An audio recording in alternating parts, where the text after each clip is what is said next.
Good evening, Monadnock region, and welcome to another fresh episode here in the Space Lounge of Go Mo Tonight, the Monadnock region's only locally focused weekly comedy podcast. I am here in the lounge with my co-host, Zoe Roten-Heinsman. And I am Chris DiLoretto, and our other co-host, Sam Abbott, sells homes, gets hacked, not here with us today. And I don't know if we're 100% sure what he's doing. I think there are a few options. He could be in hiding. Could be. That's always a choice. That's the recurring thing every episode, is that he might be trying to save his real estate business from us. From us. You never know. But he always comes back, though, so I don't know. Maybe it's an inner conflict. Or, though, he did tell me he's taking college classes. Right. Yes. He's got a lot of work. College boy Sam. Yep. So studying up. Let that be a lesson to you kids out there.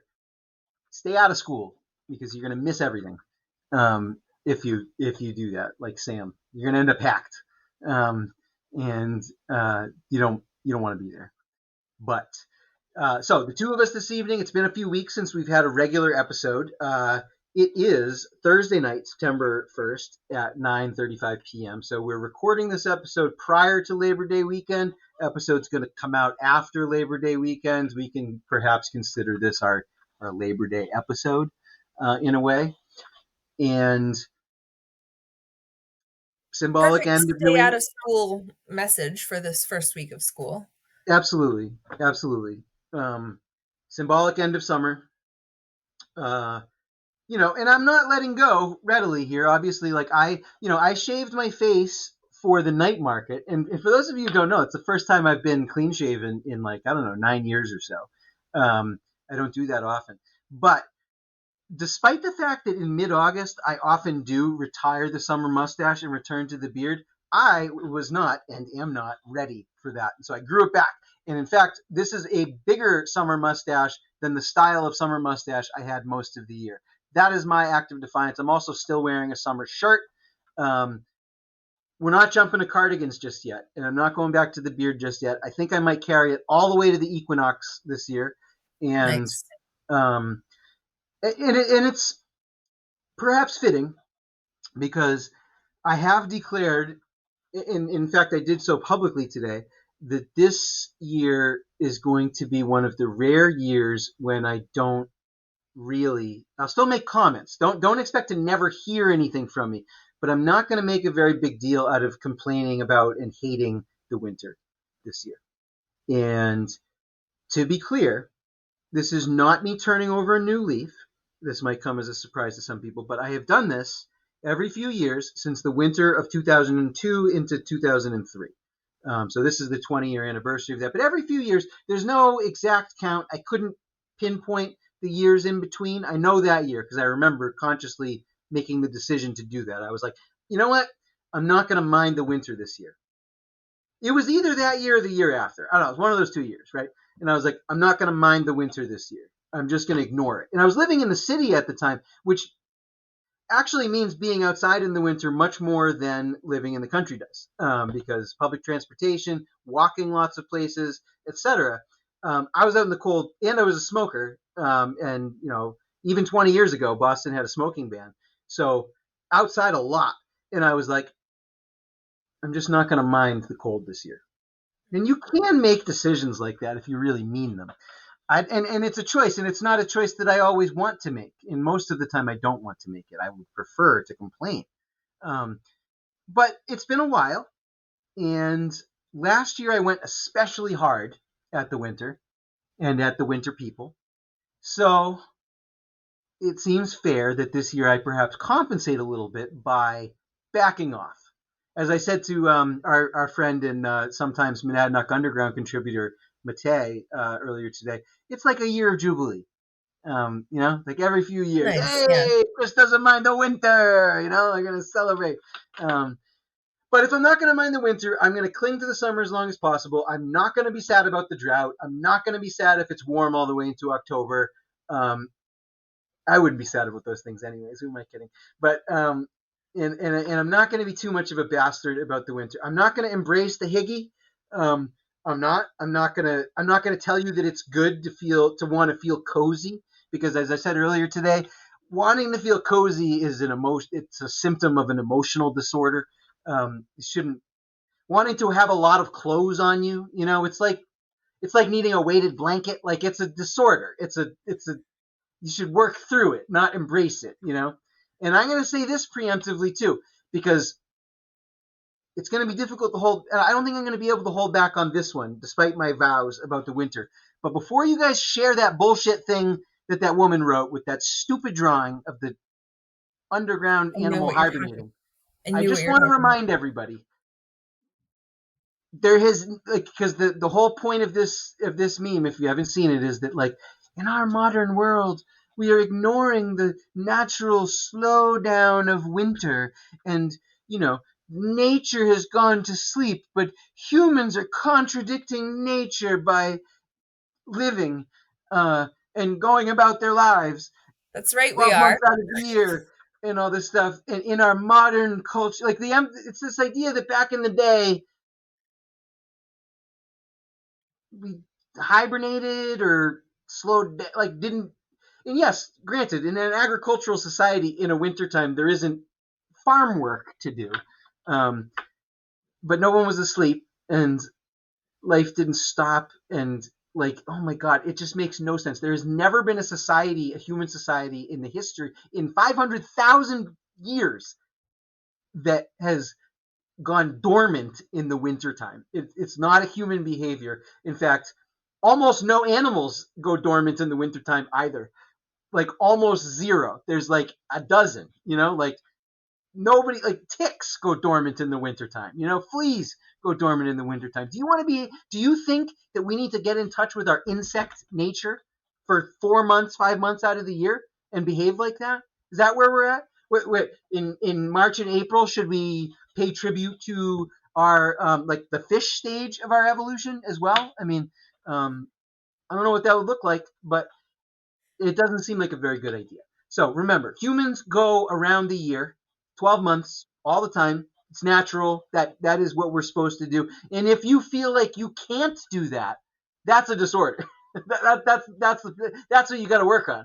Is yeah. So Do you coziness, don't do remember? it. Do you remember, like, back when Monadnock Underground was new, and I wrote that piece about what, like, the Abenaki did in the winter, just because I was curious about it, and I wrote I do that remember piece that, for but I Monadnock don't remember Underground. what they did. They hunted. That was, like, the Oh yes, hunting season, because, like, yeah, they had sleds and skis and stuff, so they could, like, move really fast over the snow, and that was, like, a time. And then you could freeze the you, meat. yeah, Like, yeah, you yeah, could actually, like, use it, all of it, instead of it, like, rotting and going bad. So yeah. And so the little walking meat creatures can't hide because and all they the can't hide. underbrush is gone. You know what I mean? So you can Also a see good point. through the Lots of good. forest and Yeah. hunt. So no slouches, those Abenaki, in the wintertime. They were not sitting around with, Grandma Abenaki listening to stories around the fire with Well, nutmeg. they I mean, did do no, they that did. They too. did. I shouldn't say that. They did do stories around the fire. It's just not all they did. They didn't do Right. But that was also, like, a distinctly wintertime thing to do. right, because in the summertime you don't need that. You're not supposed to say the stories. Yeah, But it was balanced with hunting. And that's almost a little Steinerific. Um, you know, I mean, yeah, I assumed that's where you were going with it, actually. it wasn't, but it's interesting to see that contrast between the Abenaki and our good friend Rudy. Um, so, anyways, though, that's the change in the season. Here we are, and it's we've got an exciting fall ahead. There's going to be a lot of great things. There's nothing to really be upset about. Uh, I'm still a little worried about January and February because those months are never fun. But maybe if we plan far enough ahead, maybe we can do something about that this year. I don't know what it is yet, but I'm just sure we got to beat this. I don't want it to suck. Like, I don't want just like 2 months of being like, I haven't done anything fun. And for those of you who don't know, I can hear you out there being like, "Wow, that sounds like that's your, whatever." I'm a fun guy. I create fun all over the place. So if I can't have fun, then there's a problem. And it really, it's just, again, it's because I do believe that I have the ability to have a good time in almost all circumstances. This is a planning and logistics problem. This means that if I am unable to do it in the moment, perhaps we need to try doing something well in advance. We need to try engineering this a little bit. It's a good idea. Although I have to admit that the first thing that popped into my head when you said that was like, let's go to Florida in February. Oh yeah. I mean, one day, I hope. I really do. I would love But to be. barring that, we can probably do something more fun than sitting around feeling like February sucks. My parents live. They live in the house I grew up on, and it's on a street it's on like a little dead end lane with only two houses on it, right? And they're right across from each other. And the guy across the street, who has also lived there since I think the late '80s, him and his wife became snowbirds, and they're extreme snowbirds too. I really admire it. They bail in like November and come back in like June. Oh wow. Like, even I'm not sure I would even do all of that. You know what I mean? But January to April, I think I could do.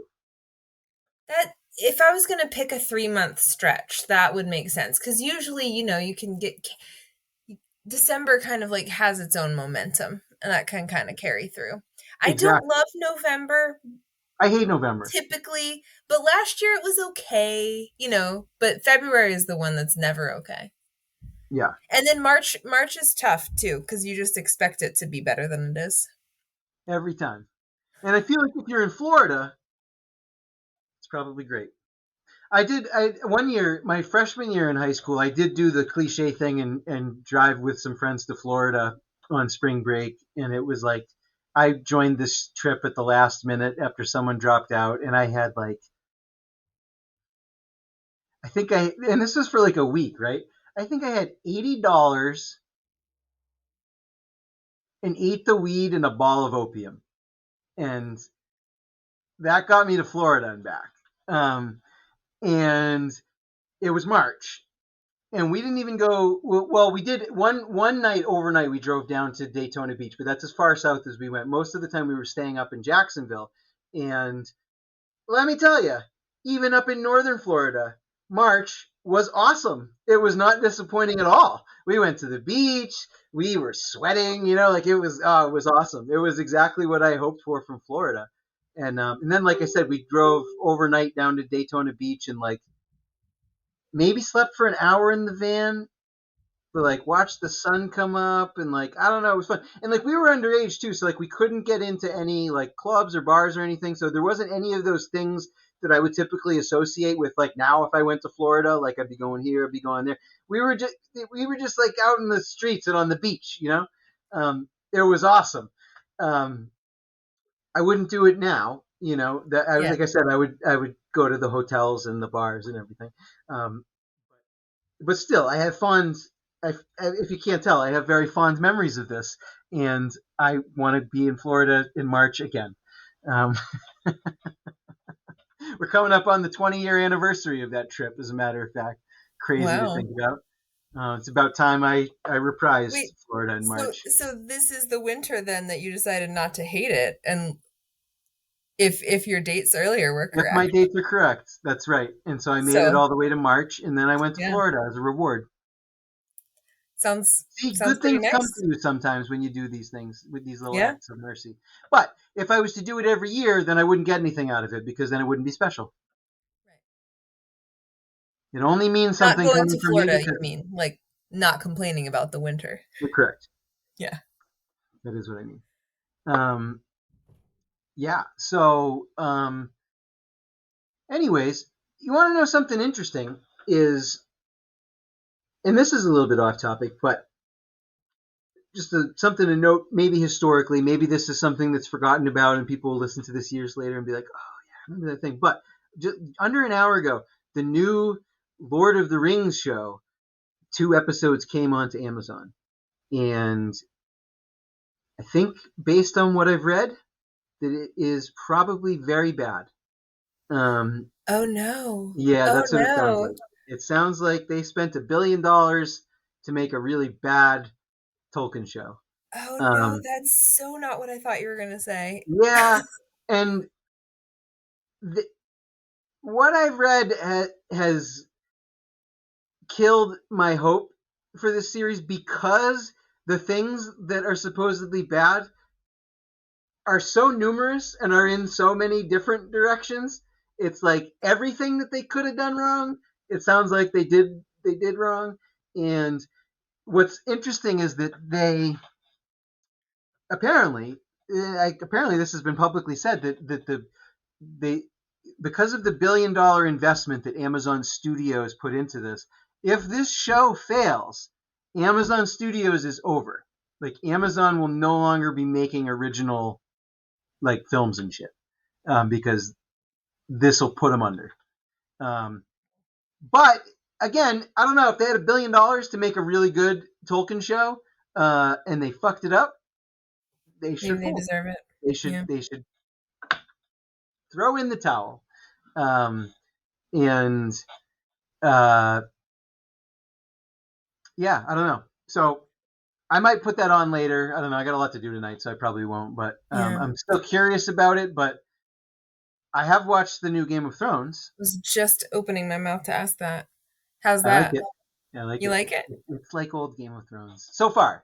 And and the first that I watched obviously we all got burned by the end of that show. So I'm Some not. of us, literally. Yes, exactly. um, Dracarys.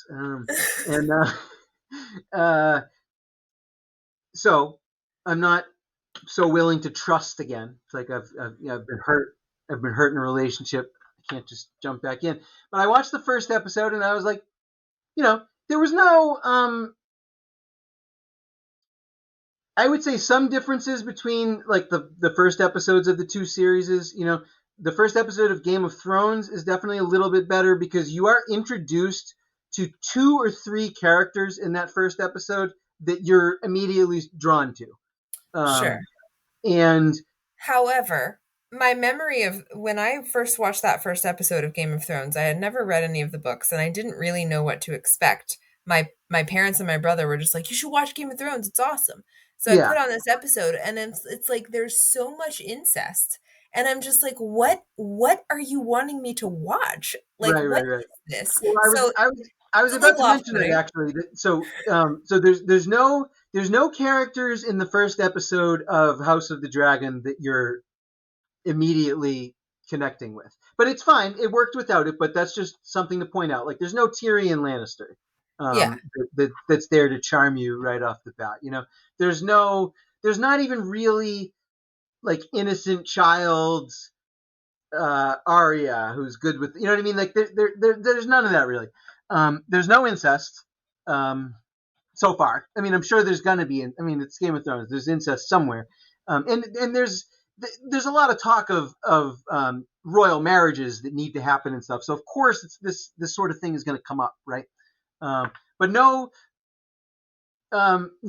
twins going at it, and there's no big moment like kid getting pushed out of a window of a tower. You know what I mean? Like nothing like that happens. But I ended it and I was like, and I am, for those of you who don't know, very, very critical and very harsh. And I was very ready to walk away at even the slightest offense from this. But the episode ended, and I was like, the offense never came. I was like, okay. I was like, good. I was like, the writing was good, the acting was good.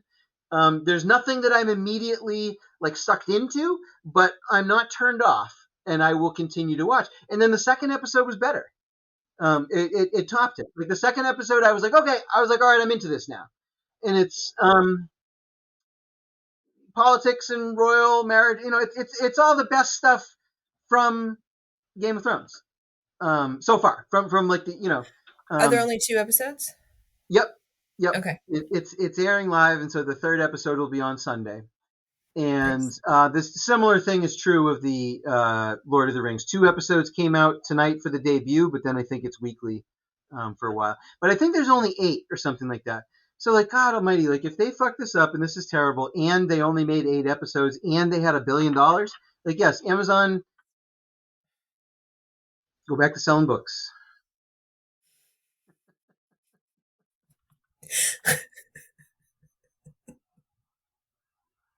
I hear Barnes and Noble's doing really good, so there's some market share for you to steal back if you want to focus on something you're good at. But like, I mean, at the same time, it does if this is what happened, right? And we don't know for sure yet, but it certainly looks that way. Um, it really is remarkable the fact that only HBO has ever really been able to make true prestige television, with the sole exception of AMC a cup a couple of times. And in my estimation, none of the AMC shows reach an A plus level. Although Mad Men probably gets an A, although sometimes I think it's an A minus. Sorry guys, Breaking Bad is an A minus show at best, but it's really probably a B plus. And I'm halfway through Better Call Saul, and that's probably B plus A minus as well, for different That's reasons. still very good. It's still very good. It is. It is still very good, and nobody else really even makes shows that come that high. I mean, like Showtime has always tried. They've been trying for 20 years. What Every is a single show that Showtime has tried with? Like, well, so a big show was Weeds, Nurse Jackie. oh, Um, I watched like a season of Weeds. I didn't like it. so Weeds was great for 2.5 to 3 seasons, and it was on for 10, like 8 to 10 seasons. And that is what happens with every Showtime show. Nurse Jackie was like that. Really, really compelling, interesting show for like 2 seasons, and then 2 more seasons after that, you're like, why am I watching this? This show sucks. It's like that much of a turn. And the same thing with Weeds. Like it started off with this really great concept of like suburban single mom widow weed dealer, and just like to say it went off the rails doesn't even come close to describing where that show went. Maybe I watched longer. Maybe I just like binged it because I distinctly remember the going off the rails Yeah, part, going off and the it rails just like doesn't tainted happen. it. It doesn't happen until like the third or fourth season, Yeah, but then I then must have watched a lot of it. but then it's a steep decline Yeah. from there. Steep, steep, steep, steep. Um, there's probably somebody out there who's going to shout out Dexter, which like I haven't watched, but even without watching it, I know it's not an A or an A plus. There's no way. Um, but like and then the newer networks have tried as well. Disney cranks out a new like Star Wars or Marvel show like every 15 minutes. I'm not going to entertain the debate about whether or not those should be in the discussion. We will not even be having that conversation. And I don't know. Apple TV Plus. I mean, Ted Lasso has won a lot of awards. I shouldn't say anything negative. I literally have a high school friend who works on the show, and I still haven't watched it because it sounds cheesy, and I think it's probably cheesy, and I don't really like cheesy things. Although I am on Jason Sudeikis' side, Olivia Wilde and Harry Styles, fuck them. Team Jason all the way, but I still might not watch his show. But that's an example of one that succeeded, but I'm not convinced that it's like in the realm of HBO. I don't know. No one seems to be able to do. I mean, in Amazon's tried before too. They had like The Man in the High Castle, which I think I watched maybe a season of. It was good, not great, and I heard it got worse. Mm. They've had a couple of shows that were okay. There's an interesting little half-hour comedy that ran for a few seasons by Amazon called Mozart in the Jungle, and it's about it's a little soap opera-ish, but it's also comedic. But it's about like classical musicians and like their debauched ways and stuff. It's pretty good. Could That's be pretty fun. entertaining. Yeah. I don't know if I could give it an A, you know what I mean, but pretty good. So, I mean, everyone's tried. All these people have tried. I mean, Netflix, of course, has tried. Netflix is like, it seems like their studio is like perfectly primed to churn out like in the C plus to B range of shows. From what I've seen, Narcos was a B plus show. That gets a B plus to A minus range. Maybe not A minus, but B plus. Narcos is a B plus. Um, no one that's higher than most, but it's still rare. And like, I mean, I remember liking Orange is the New Black for the first couple seasons, but that was Oh yeah, another show that just dipped in yeah. And couldn't even support. still, I don't know. Same creator as Weeds. It's the same. Okay, It's the okay, same person as Weeds. So it makes sense that, like, again, it was a great premise, right? Like, yeah. innocent upper middle class woman goes to jail for, like, I don't know what it was, some kind of white collar crime or something like that, and has to, She like, was survive drug in prison. trafficking for her lesbian Oh, girlfriend. that's what it was, right? Yeah. Okay. Right. Um, yeah, she gets swept up into a drug trafficking thing and has to go to jail and navigate the prison system. Cool premise for like 2 seasons, Well, and because it then was true. yes, right, yes, right. The Yes, first season exactly. was like based on the woman's book, and That's then true. when And they then took they it, ran out of shit. Yeah, they yeah, ran out of stuff.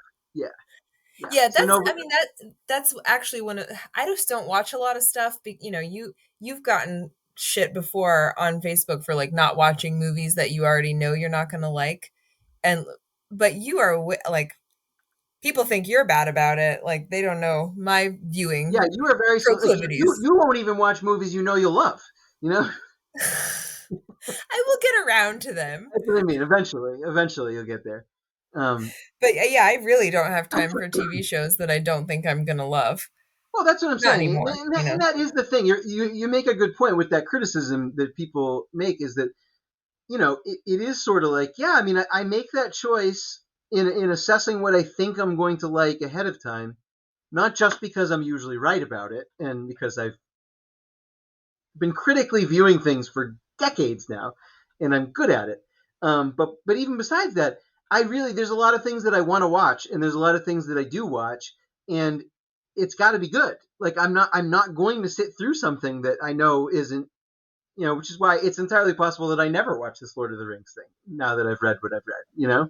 Um, so, but this does all of this. I have been thinking lately, and this is possibly a pipe dream because you guys don't know in the audience, but like something that Zoe and I lament. We're doing all of these cool things, right? We have so much great stuff going on. In some cases, beyond anything we've ever dreamed of that we've been able to. Some of which we're going to talk about. We got off track in this discussion.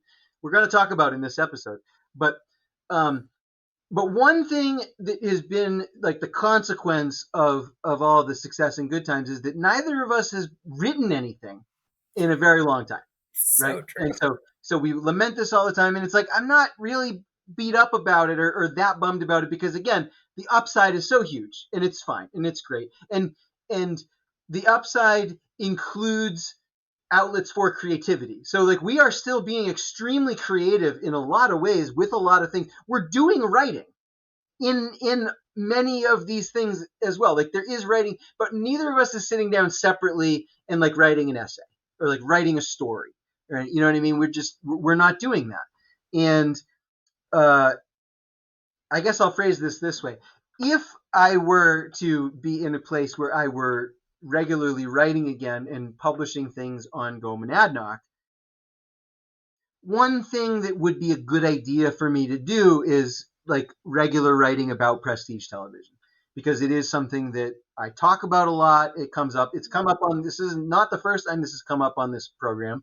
Um, I am on record as saying that I think that some of it, I think that the best of it almost certainly represents the best literature of our time. Um, Almost certainly. And I stand by that, and I think it deserves to be talked about more. So there's lots to write about, and there's lots to talk about, and I think these are topics that a lot of people like to read about and indulge in. So again, I'm not saying I'm going to do it because we still have a lot going on, and I am not sure when I'm going to get around to pop culture writing. But I love doing it, and one day you guys will see this. We'll begin populating that reviews page on our nascent website. Not nascent, but our stagnant website. That might be better Yeah, word. stagnant's a good. I Well, did have okay, one. good. I was gonna say. I mean, you saw my to-do list app, but one of the things that was on there maybe yesterday was like update website. I think the podcast episode that's on there is like episode 25 or something ridiculous like that. Like we're on Oh, like that's funny. This 37 is now. 37. I No, looked a minute ago. But there are two things. One, maybe this is your winter plan, is doing your pop culture writing. Maybe possibly, maybe that's possibly. part of what it can get you through. But the other thing is there are 3 new candidate profiles on the website, so not completely stagnant, Yeah, right? sorry, I just checked. It's episode 25 to the woman in the blue Subaru. Oh wow. That was some months ago. I put the voices carousel thing up at the top, right? But beneath that is live coverage from the polls, May 10th, Peterborough Bunker Hive Community Center. Yes, but Oh it wow. just goes to show we're not trying to be neglectful, but it is just little insider baseball. We don't spend a lot of our energy updating like the homepage of the website simply because people's online behavior isn't really to navigate to websites anymore. So if we have a really interesting article or something that comes out, people go to that page and come off. People receive this podcast in many ways, whether that's through a podcast app, Facebook, YouTube. Um, People get emails from us, and that's how people hear from us. But almost nobody goes www.gomonadnock.com and is like, let me check out the feed on the page of what is there, So there's no expectation of that. So I feel ashamed of it, and it's me. I'm not blaming anybody else. This is my job to do, and I haven't done it. But it's really not that big. It's not a high priority for that reason. Right.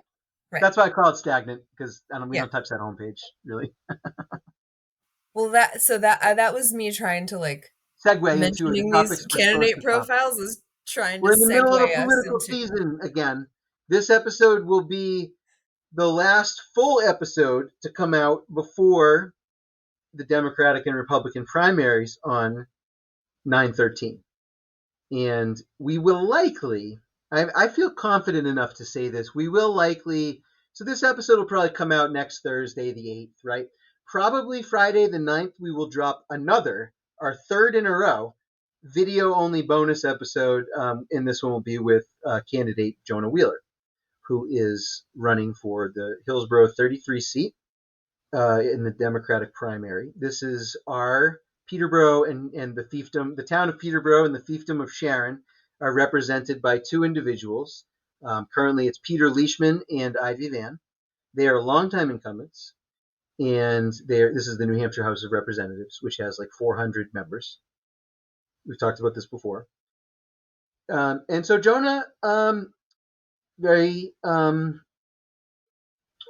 hate to say this because this is probably what happens in every discussion about him, but I was about to say very young fellow, not trying to.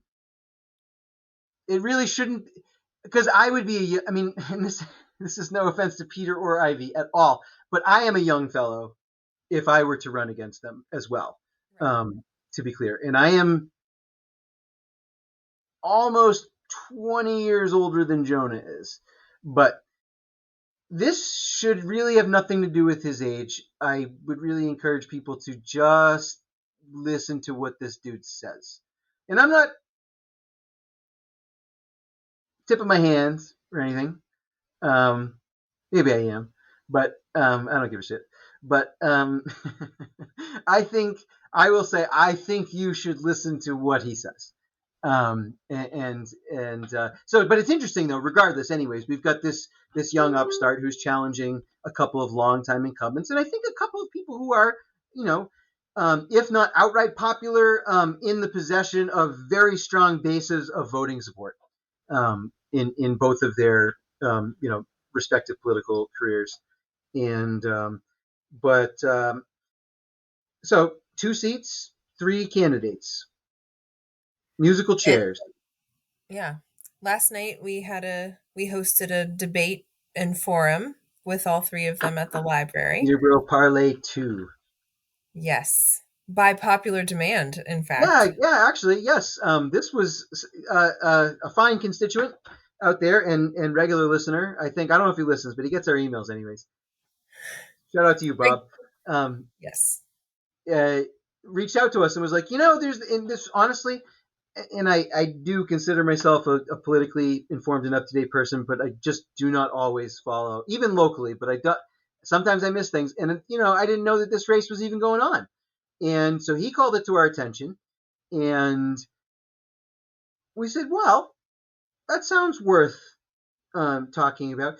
And I do want to be clear. We talked about this while we were planning it in our last full episode that we did, and we did want to make it clear.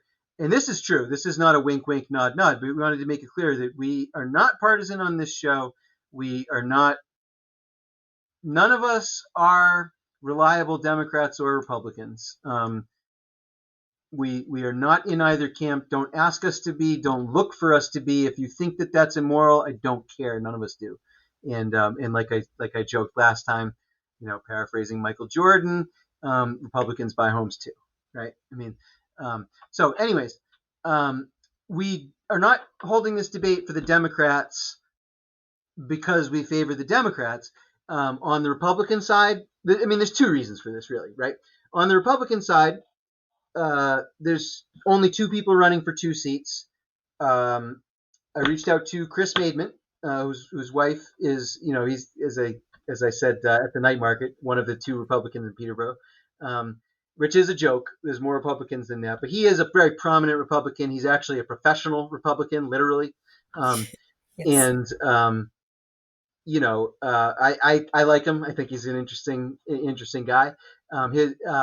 His wife is one of the candidates running on the Republican side, and I apologize to whoever the other candidate is. I don't know who you are. I don't remember your name. But You I will. asked him. You I will was like, know. "Hey, what do you think?" Because I'm not, and I wasn't trying to be like patriarchal here either. I'm not Facebook friends with his wife, but I'm Facebook friends with him. So I reached out to him and said, "Hey, do you think you guys would want?" And Corinne at the library had asked about this too. We wanted to make the offer out there to see if they wanted maybe not to participate in this debate, but to have some kind of forum where they could share their ideas as well. And he was like, no point for the primary, but let's aim for the general. And I'm like, hell yeah, let's get everybody together in the general. So that's that. We weren't leaving the Republicans out. We in fact put them in the loop. And we are hoping to have an inclusive debate of both parties, Peterborough Parley III, sometime probably late October. We will finalize those plans after the primary on the 13th. But the second reason, and I don't think any of the Republicans in any way would object to me saying this, but this is like a Democratic primary in like Boston, or if any of you, speaking of prestige television, are fans of The Wire, or Baltimore. There's 2 seasons of that show in which a main plot is the election, but the actual election that's depicted is not the election, it's the Democratic primary, because in Baltimore, whoever wins the Democratic primary they don't even campaign. There's and that's how it is in Boston. That's how it is in a lot of places in Massachusetts, and that is how it is in Peterborough. I don't know if it's always been this way. I have the impression that may not be the case, that perhaps the town might have been maybe never a red town, but a little bit more moderate, moderate blue 20 years ago, something like that. These changes happen. But today, there is not a chance in hell that either of these Republicans is going to take one of these seats. So there's that. Okay, so I do want to say, if you haven't checked out the forum, our video has some not awesome sound quality. Everything's audible, but there is a little bit of a hiss. There's another dude who was there whose name escapes me, but Jonah knows him. We can find him. Who was filming with a much better set of equipment than we have. And so we may link to his footage if we track him down and find that when this episode comes out. But check it out. It was a really, really substantive conversation And there was, at a couple of points, I'm extremely proud to say, there was debating between these candidates directly at the debate. I've never, ever, ever seen that happen in Peterborough at any candidates forum of any kind. Never. And I loved it. And it was cordial, and it was substantive, and it was correct, and it was two people, really, because most of the time it usually was two people going. It was never really a full melee of the three of them. But in any case, it's two people staking out different points of view and defending it. And that's what I want to see. And I loved it. Yeah. And so you should watch that. And it's especially important to watch it because, the two people who win this primary next week are going to be the people who win the seat. So it's important to know. That being said, even in a one-party town like Peterborough, as the media,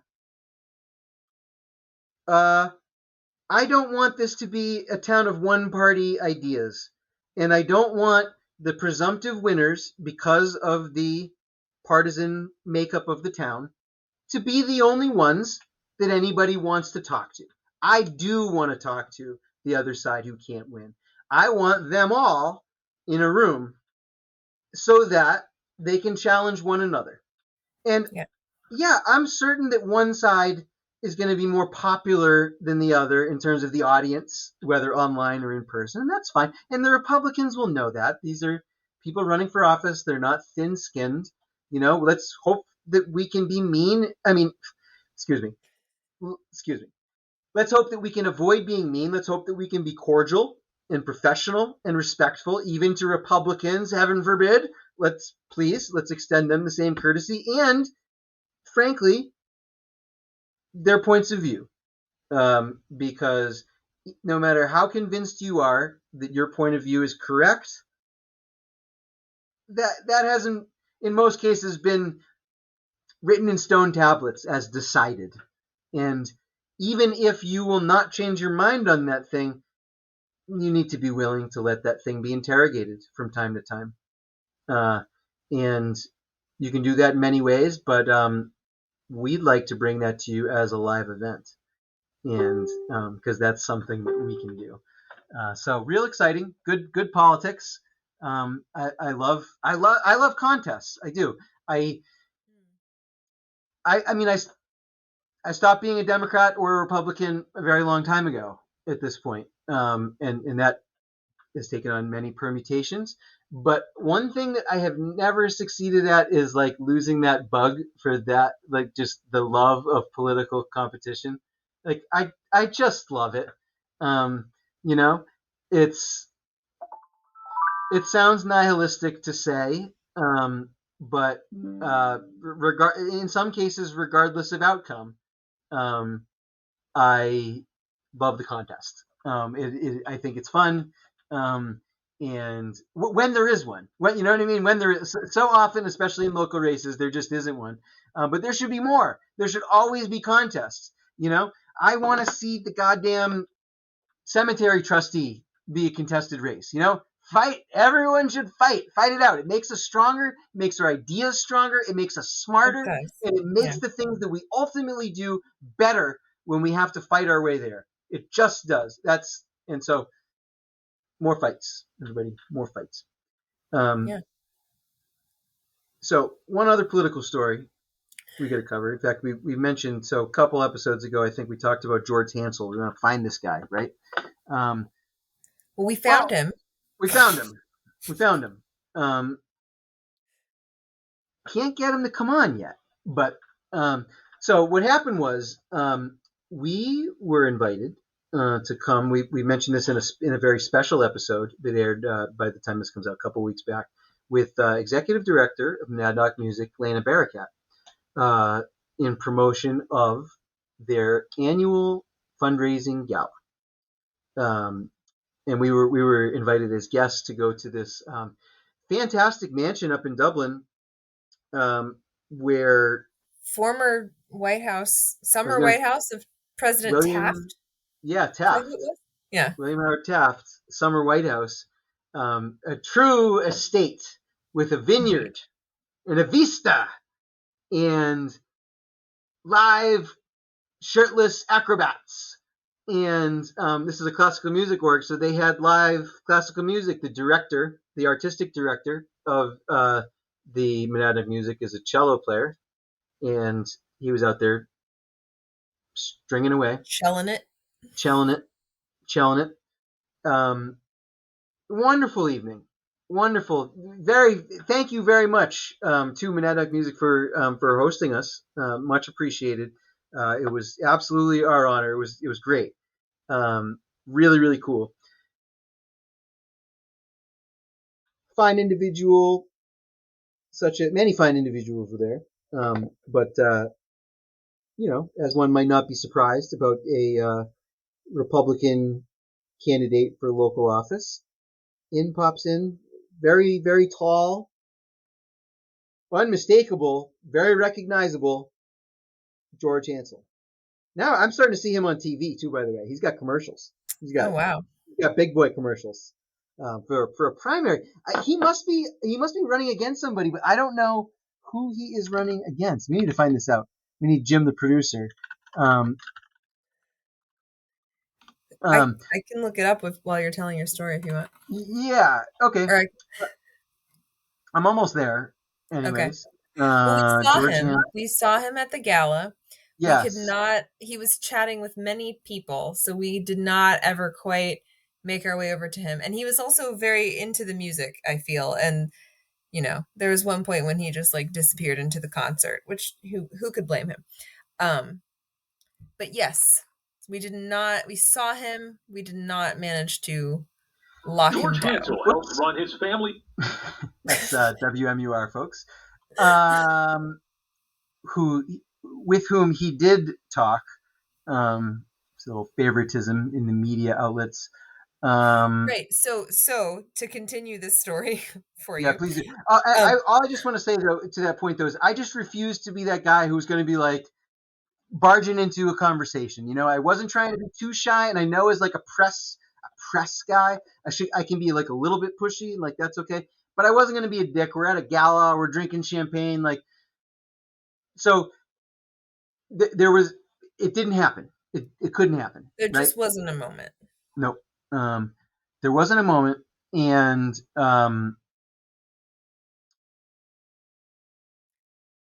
so we didn't talk to him. No, so we didn't talk to him. Sorry, just continue for 1 second. I'm just trying to find out.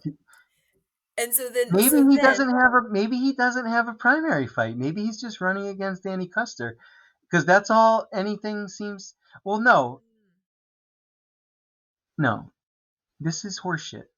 This is sorry WMUR, but this is crappy writing because it says the lead of the article is U.S. Rep. Annie Custer, D. New Hampshire, has another Republican challenger joining the race in the 2nd District in hopes of unseating her. And naturally, the article is about that other Republican challenger. But proper journalism would, somewhere in here, you should say, Hansel joins so-and-so in running for this. And so he must be running against somebody, but I don't know who it is. Oh, Politica. Holy shit. Okay, hold on. This seems Dems interfere in GOP. This is Politico. This is national. This is from 3 days ago. Dems interfere in GOP primary in New Hampshire. A Democratic group is airing cable TV ads boosting a pro-Trump candidate in one of New Hampshire's competitive House districts. Holy shit. Wow. Okay. He's running against this guy named Bob Burns, who is a pro-Trump Republican, whereas Hansel, unsurprisingly, is a moderate, who's backed by Chris Sununu. Controversially in the Republican Party, I'm just learning now, George Hansel is pro-choice. But so Custer and them are trying to wow, come on, George, come on the program. I want to talk to you about this. This is bullshit that they're doing this, and I want to talk about it. Fuck them, And it's strategy and all this stuff, but like that's fucking. It's bullshit. They shouldn't be doing that in New Hampshire. Do that in Minnesota or something like that. You know what I mean? Do that somewhere I don't care about. But that actually kind of pisses me off. So yeah, anyways, I friend requested the guy because we have literally 50 mutual friends in common. And I think I said this in the other episode. So, which probably doesn't actually mean we know 50 of the same people, but like he probably just accepts all friend requests, right? Politician, very smart. And so I messaged him the next day and I said, look, George, I recognized you at the gala, would have liked to have said hi, didn't have a chance, but listen, we're going Monadnock. We do a little podcast. We don't usually deal with Keane, although, it did occur to me that there's a slight possibility he might have heard all of the insults I've said about Keane and is snubbing me for that reason, which would be excusable. It would be respectable. I would respect it. If that was his reasoning. That's in fact the only scenario in which I would respect his refusal to respond to me. But I'm like, look, here's a link to our videos. We just love to have you on. It'd be no big deal. You just need 20 minutes and a laptop. Be real quick. No response. Within an hour, I see the little picture of him moves down. He sees the message. No response. All right, so just to be a prick the next day, I'm like, all right, I'm not going to let this go. So listen, George, I would go through official channels, but you don't have a media contact on your website. You have like one generic phone number, and I'm not fucking calling in to like get whatever, volunteer is answering the phone. You know what I mean? Like I want to talk to your media person or your campaign manager or you, because I am the media. I'm not talking to some Keene State student, whatever. So please. And I even assured him, I said, look, I know we're from Peterborough, but I promise you we're not Democrats. Again, leaves me on scene.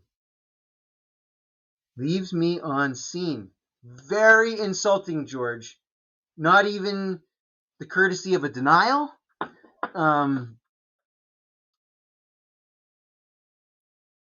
going to be obnoxious, so just come on the show. I am intrigued. I said this last time. I want him on the show because, you see a guy who's a Republican who's able to be, elected in Keene with 90% of the vote. He's our age, which I like, and it's very consistent. Again, not to be super ageist, but I have said this many times that like the future is millennial. It is time for the millennials who are approaching 40 to step up and take the reins of society, like executive positions in corporations, the political office. Like it's our time. Gen X is not there. The boomers need to retire, and they will be forced to biologically at some point. This is our time. So I applaud that, regardless of who he is or his political views. Good. I mean, that's definitely part of why I like Chris Maidment. He happens to be like a fairly charming fellow, anyways. But I like it that like we're like the same age, and he's stepping up and he's out there doing the thing in society. That's what I want to see, and I am happy that George is doing it. Keene's a terrible place, and he might be the best thing that's happened to it in years. So seriously, I am intrigued, and now that I know that the Democrats are worried, they're spending money. They're spending money in the Republican primary because they are frightened of George Hansel. George, I think the Democrats are cowards. I think you are not a coward. Prove me right. There we go. There's my message out there. Hey, and anybody out there, any of you out there who actually, whether you're my 50 mutual friends or anybody else, anybody out there who knows George, who has a line to George, lobby George for us. Reach out, vouch for us. I understand not wanting to respond to some rando. I sometimes don't. But vouch for us. Because that always helps. We want to talk to George, and I think it's in the best interest of the people in the congressional district to talk to George. And frankly, even though, this is called a stretch goal, I think that our congressional district, I think that our town, in fact, is formidable enough that it deserves people to be campaigning in it, and even perhaps in a forum of some kind.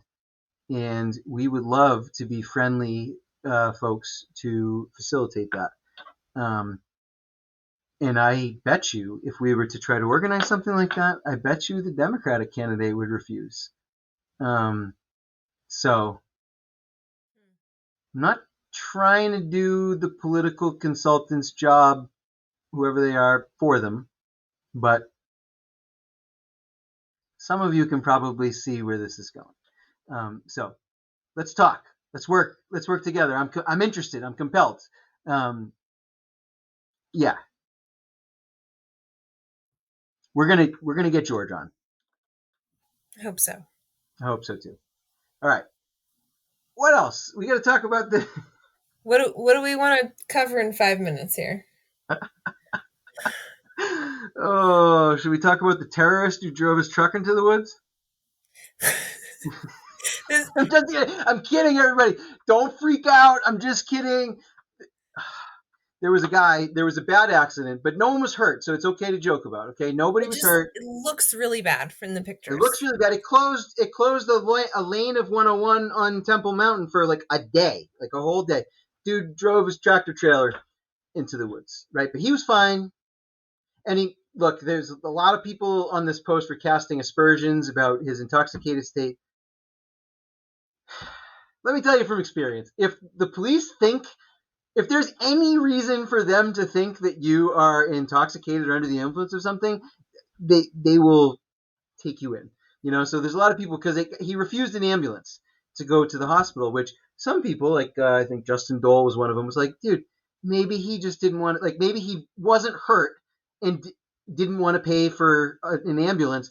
And I think people were pointing out that like CDL requirements say that you have to take a blood test or something within a certain amount of hours. Maybe he wanted to get his own ride over there and not be like $4,000 in debt for an ambulance ride down the street.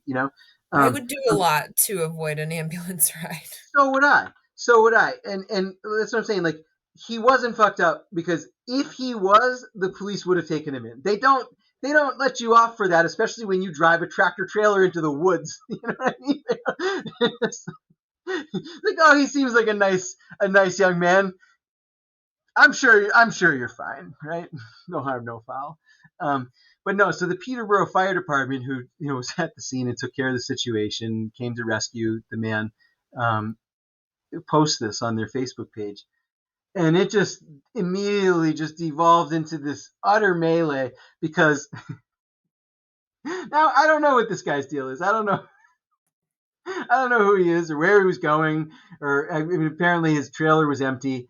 I don't care. It's none of my business. There are some people on that comment thread who are very sure that his trailer was full of drugs, guns, or a mixture. Yeah. It wasn't, and what he was doing, where he was going, is none of our business. We all have the right to take a trailer wherever we want to go. Seriously. Like, it's like, what kind of busybody are you? Like, you want to know what's in every truck? Like, okay, Gestapo, you know what I mean? Like SS man, papers please, you know what I mean? Like, what the fuck? Like, someone can drive over Temple Mountain without telling you their business, But he happens to have painted on the cab of the truck is, and I'm not laughing at people who are a fan of this Sikh rapper at all. I'm just laughing at the fact that this is what the guy who crashed his truck on Temple Mountain had on his truck. It's this full-size image of a man in a turban holding a big gun. And apparently some people in the comments are saying, it's a Sikh rapper from India that's being pictured, which is fine. I don't frankly care who it is. And I do happen to know that, because there's a lot of people on there that are like, this is 9/11, like this is Al Qaeda. we just stopped a terror attack because the guy crashed into the woods instead of whatever in Peterborough he was going to blow up, whatever. Yeah, guys, guess what? If you haven't figured this out all the time, the most of the time, the Islamic terrorists don't actually wear turbans. Sometimes. Most of the time, people wearing turbans are Sikhs. It's actually part of their religion is to wear a turban. It's like one of the main behavior. They also Sikhs also have a metal. I think it's supposed to be silver bracelet that they're at least the males, anyways, are always supposed to wear at all times. There's a lot of different things that that's part of Sikh religion is several different behaviors. So you're supposed to wear a turban. So that's who this guy is. I don't care what his weapon is for. So his name is Sidhu Moosewala. This Sikh rapper. Cool. And it is definitely a gun. And he was killed in May. Oh, bummer. Yeah. And he was in like a lot of legal trouble because of his raps about things like weapons and obscenities. So he was like facing a lot of trouble for that in India. For exercising his freedom of speech. Yes. So based on what I'm hearing, I am sympathetic to the Sikh rapper myself. You guys going to call me a terrorist? Well, it wouldn't be the first time, but whatever. Anyways, though, so the guy was fine, but people just absolutely lost their minds about the fact that. But what's funny though is that it's the kind of post that we could have written a parody skit about, because there's even the people who are like on the right side in terms of not being hateful towards this anonymous driver, right? But they're still like, that is Sikh rapper, whatever his name is. I can't like with a tone of like, can't believe you don't know that. It's just like, you didn't fucking know that either. And they don't, they didn't say that you didn't know that, but it's in their tone. It's like, duh, yeah, he's a Sikh rapper, well known in India. I did not read all the comments. I just like Googled Sikh rapper with gun. Nice. Because I just wanted to know. So that was a fun day. And I totally missed this till today. I really missed out. Yeah, and it was a rare episode where the excitement was not actually in the Peterborough group, but merely on a innocent fire department post. Did they ever jump in? I did not get through all the comments. You know what? Props to whoever runs the Peterborough Fire Department social media for just being like, we're not moderators, we're firefighters and rescue personnel. You know what I mean? Like, no, we're not. What people do, it's none of their business. It's not their fault. It's not their fault what happened here. I don't know whose fault it is, but it's not theirs. So that was the fun there. And, we don't really have time to cover it, but I just want to mention it because by the time we go to record next week, we're not going to want to do it. And this is just, I don't care. We're doing this anyway. This is one of the dumbest posts I have ever seen in all history in the Peterborough group and maybe all of Facebook. This is so stupid. Oh my God. And I'm sorry if people think I'm being like mean or a bully or whatever, but like this is so stupid. Like this, like what do you want me to do? It's not my fault. Like we could have written. I don't know if we could have written parody this good. No. The gentleman named Ben. I'm going to spare him the embarrassment of saying his last name out loud. Ben, I have seen Ben make many, many bad comments over the years. Let me just read you Ben's post. I couldn't troll this good, but he isn't trolling. He's serious. Like, honest to God. Made an active decision to order shoes through a local independent store's website rather than Zappos or similar. Accidentally ordered the wrong color. Store said they were a special order. They don't have any more in stock. Store credit is the only option. I guess it'll be Zappos in future.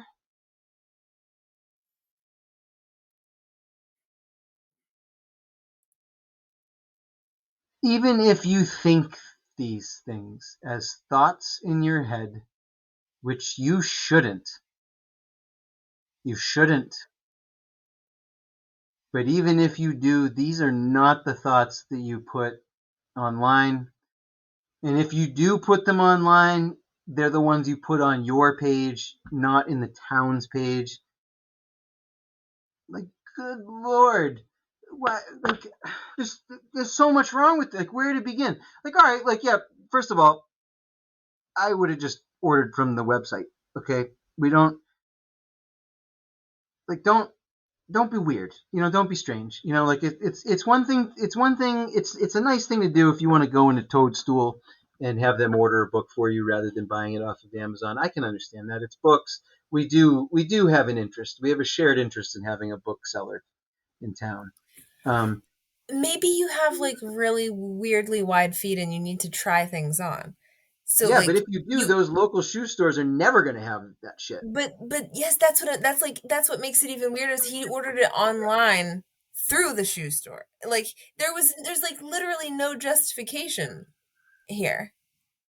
Well, in theory, the shoe store would get their markup, except for they get a little money, right? They get a little, but money. There's no personal. I don't know.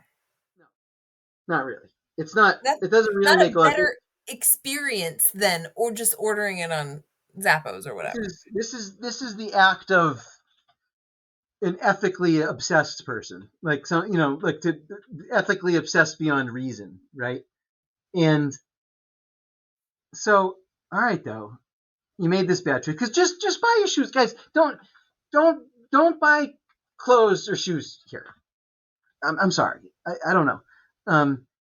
Maybe I don't mean to diss everybody in town. Like, I don't know. Like, maybe if you are shopping for one of the things that they sell at like underneath it all or something, like, I don't know. But go there and shop local. I think they're really good at bra fittings. Okay, like, go ahead. Go. I'm not saying never shop there.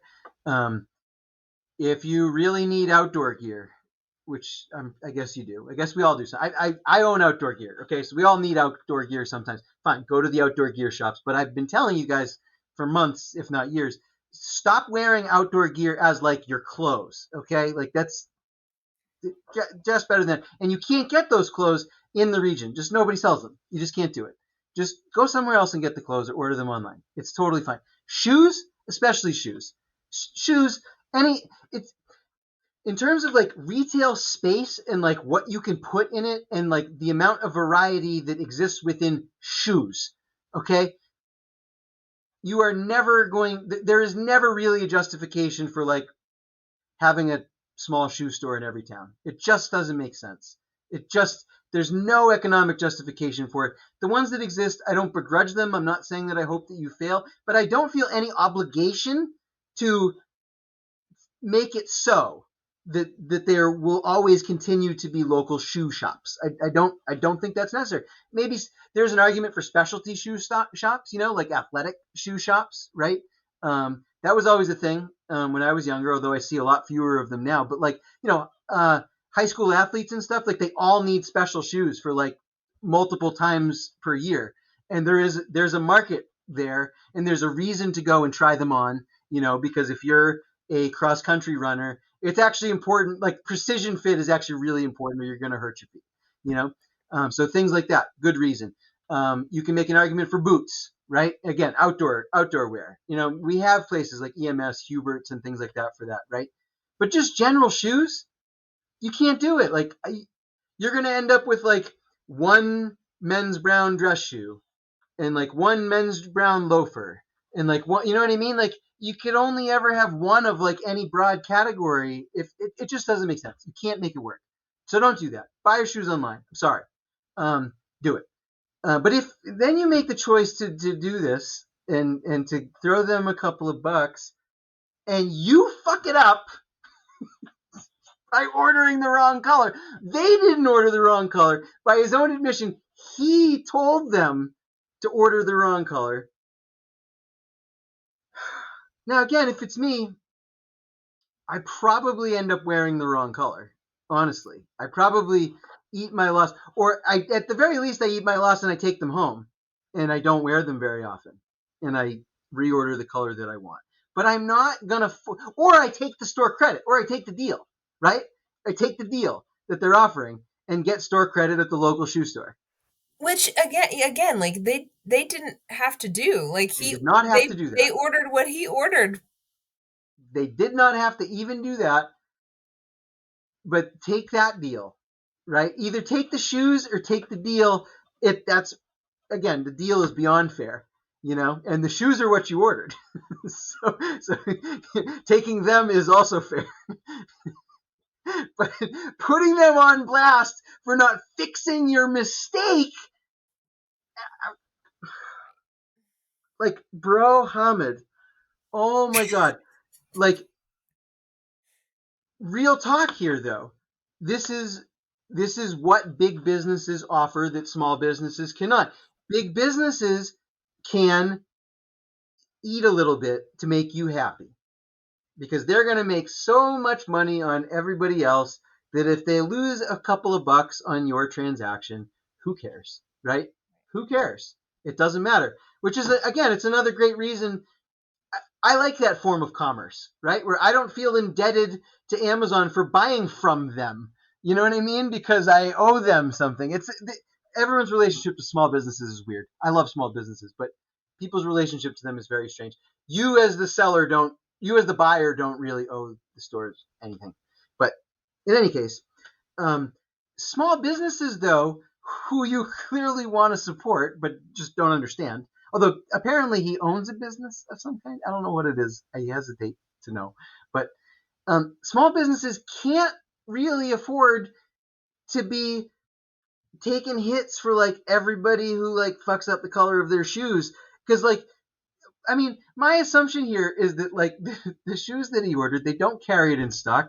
They might not be able to sell them, at all to anybody. Maybe this is the thing is that like he's writing in the comments like there's this assumption that like any shoe that he drops off at this shoe store, there's definitely someone in this small area who wants that shoe, which again they didn't carry on their own. And I'm assuming that the owners of the small business, limited however a small shoe shop might be, are probably aware of what is likely to sell, and that's what they order, and that's what they carry. So you're asking them to take and put on their shelf something that probably nobody wants and compensate you for it, basically, for the shoes that you had them special order for you because you thought you were doing that. This is so fucked up. I am just...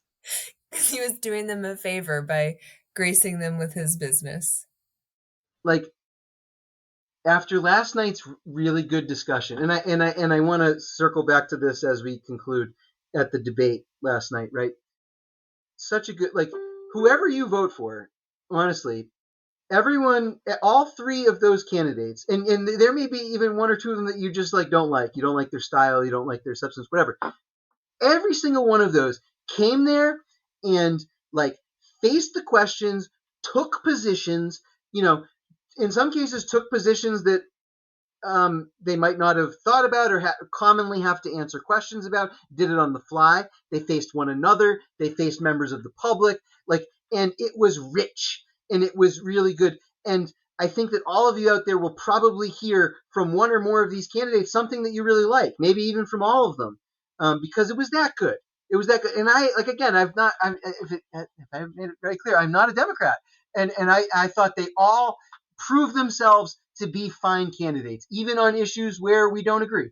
And I really like that. And it made me feel, civically proud and of the people and all this stuff. And then today we have this. We get just dragged down to earth by this guy. God, he didn't ruin my entire day, but he cast a pall over the evening, just knowing that someone out there not just thinks this, but thinks it's solid enough to just throw out there for the whole town to see.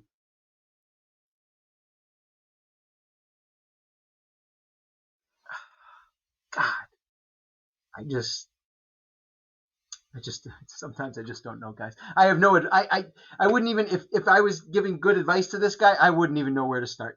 I was wondering if you were going to have some advice for him. Just like, don't Don't do these think things. Don't listen to your thoughts in your head anymore. It's my good advice for that guy. Just stop. There's an unreliable narrator up here.